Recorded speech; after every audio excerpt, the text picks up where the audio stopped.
Hey Leute, es gibt ein Update zu einem Thema, das mich in den letzten Wochen sehr beschäftigt hat. Ich weiß, dass einige das sicherlich mitbekommen haben, aber kurz vorweg, ein Ausschnitt aus meinem Video wurde in einer beliebten Late-Night-Show ausgestrahlt, ohne mein Wissen, ohne meine Zustimmung.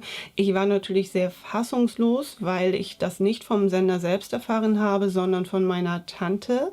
Ich habe den Sender um eine Stellungnahme gebeten und tatsächlich eine Antwort bekommen. Es ist ein sehr ausführliches Statement. Ich werde das hier nicht vorlesen können, dennoch grob auf ein paar Punkte eingehen. Als ich das Thema zum ersten Mal angesprochen habe, kam ein Kommentar, dass derjenige eigentlich nicht versteht, warum ich mich beschwere. Es gibt ja so viele Reactions, so viele Meinungsblogger. Er könnte jetzt ja auch meine Inhalte nehmen und darauf reagieren.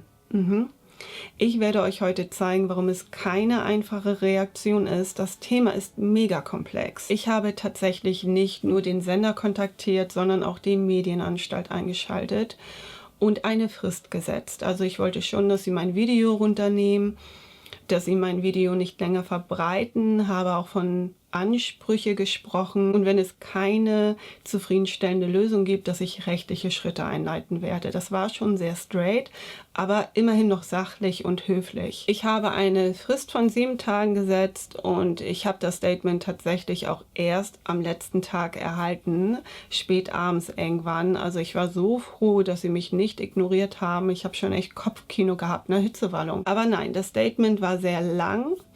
4, 5 Seiten, sehr ausführlich, sehr umfangreich. Im Großen und Ganzen ist der Sender der Meinung, dass sie keine Urheberrechtsverletzungen begangen haben, dass es eine rechtmäßige Parodie sei, dass sie meine Persönlichkeitsrechte auch nicht angegriffen haben, weil ich damals ja selbst über das Thema gesprochen habe. Das Video ist verfügbar und davor schalte ich sogar noch Werbung. Ja, ich wusste gar nicht, dass ich das mit meinen Videos machen kann.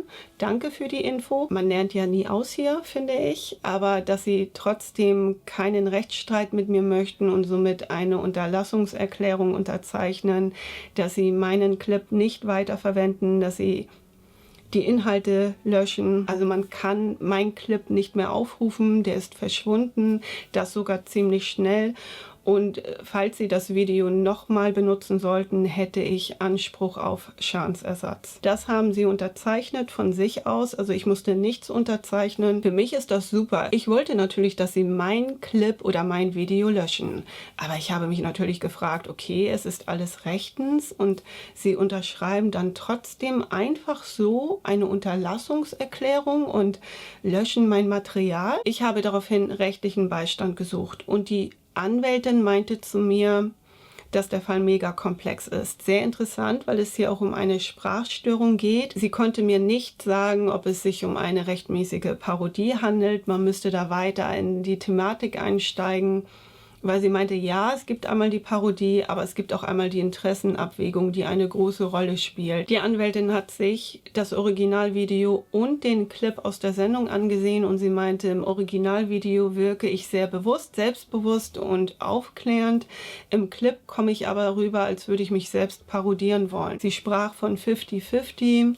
Vielleicht auch ein bisschen mehr, aber es ist am Ende eine Einzelfallentscheidung. Daraufhin habe ich mir eine Zweitmeinung eingeholt und auch der Anwalt ist der Meinung, es ist ein komplexer Fall, hat mir aber von Fällen erzählt, in denen die Parodien zwar rechtmäßig waren, aber der Richter sich am Ende anders entschieden hat, also doch eher mehr für die Interessenabwägung des Urhebers. Ich bin froh, dass der Sender meinen Clip runtergenommen hat, das erleichtert mich schon sehr. Es gibt eine Sache, die mich wirklich brennend interessiert, ob man tatsächlich eingeschränkte Persönlichkeitsrechte hat, nur weil man ein Thema öffentlich macht und davor noch Werbung schaltet. Aber diese Frage kostet, denn ich muss ja erstmal vor Gericht und ich möchte am Ende nicht auf Kosten sitzen bleiben. Was denkt ihr? Ist das ein Schuldeingeständnis oder einfach nur der einfachste Ausweg des Senders? Hinterlasst mir sehr gerne Feedback. Ich werde euch natürlich auf dem Laufenden halten, aber ich bin mir noch nicht so sicher, was ich mache, ob ich überhaupt was mache, ne? Es ist aber wichtig, dass man darüber spricht, bin ich der Meinung, dass man sagt, hey, es ist nicht okay. Und am Ende sitze ich ja hier mit einer Unterlassungserklärung, ne? Ob das jetzt ein großer oder kleiner Sieg ist, sei dahingestellt. Aber es hat was bewirkt. Das war's. Das war der Fall Akte X. Ah, gut, Akte X bedeutet ja, der ist eigentlich noch nicht abgeschlossen. Auf jeden Fall hoffe ich, wir sehen uns beim nächsten Mal wieder. Macht es gut. Tschüss.